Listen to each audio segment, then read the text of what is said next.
नमस्कार बंधुरा सुमित्रार घर संसारे आज के रेसिपि होच्छे पाबदा माछ। कालो सर्षे सादा सर्षे पोस्त निये रेखेछि। एबार 10 मिनिट भिजिए देबो जलेते और दुटो काँचा लंका दिए देबो। एटाके भालो करे एकटु नेड़े दिलाम भिजे जाबे बोले 10 मिनिट आमि भिजिए राखबो। माछेते नुन हलुदटा माখিয়ে राखबो। एक चामची नुन दिलाम, हलुद दिए दिलाम एक चामची, 2 चामची हलुद दिए दिलाम। করে মাখিয়ে নেব দুপিঠে।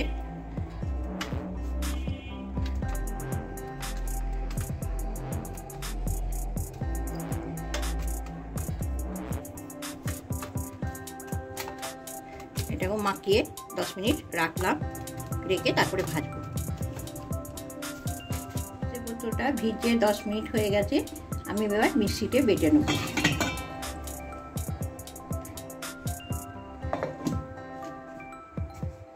A few moments later আমার মিক্সিতে পোস্ত সর্ষে বাটা হয়ে গেছে, কাঁচা লঙ্কা দিয়ে সর্ষের তেল দিচ্ছি। ননস্টিকে ভাজছি মাছটা না আটকে যাবে বলে। মাছটা ছেটকাবে বলে একটু নুন দিয়ে দিলাম, তেলটা হয়ে গেছে বলে বোঝা যাবে। বিজ বিজ করছে কিরম সুন্দর। আমার তেলটা কমপ্লিট হয়ে গেছে। এবার মাছগুলো একটা একটা করে ভেজে নেব।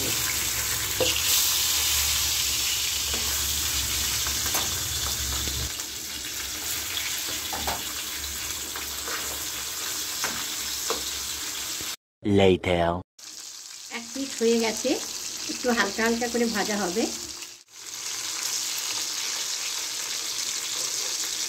এর থেকেও হালকা ভাজা হলেও ভালো।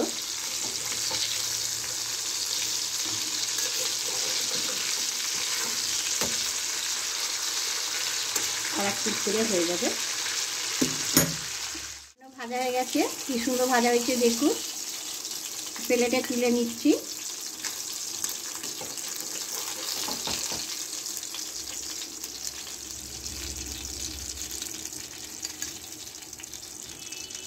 মাছের তেলেতেই কালো জিরে ফোড়ন দিয়ে দিলাম। আদাকে কুচিয়ে রেখেছি দিয়ে দিলাম। ভালো করে লাল করে নেব।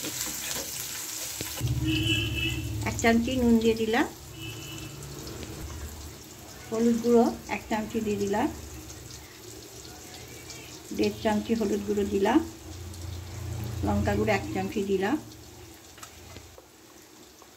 ধনে গুঁড়ো 1 চামচি দিলাম। একটুখানি ভালো করে কষে নেব। আমি এখানে একটা গোটা টমেটো পেটে রেখেছি দিয়ে দিচ্ছি। টমেটোটাকে ভালো করে কষবো, গন্ধ যতক্ষণ না যায় আমি কষে যাব।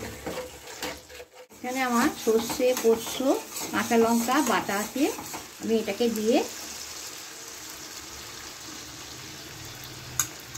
একটুখানি ভালো করে নেড়ে নেব।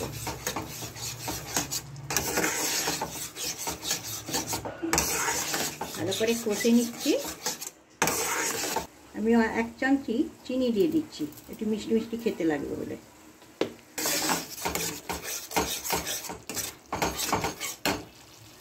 আমি জল দিয়ে দিলাম, আমার একদম কাঁচা গন্ধ নেই। এবার জল দিয়ে দিলাম।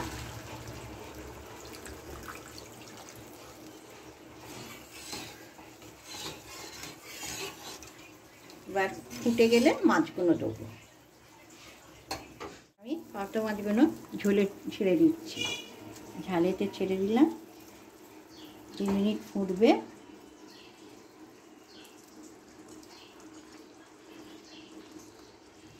দুটো কাঁচা লঙ্কা দিলাম। রেসিপিটা যদি ভালো লাগে আমাকে সাবস্ক্রাইব করবেন, লাইক করবেন, কমেন্ট করবেন। সবাই ভালো থাকবেন, সুস্থ থাকবেন। ধনেপাতা দিয়ে দিলাম। আমার ঝোলটা কমপ্লিট রেডি।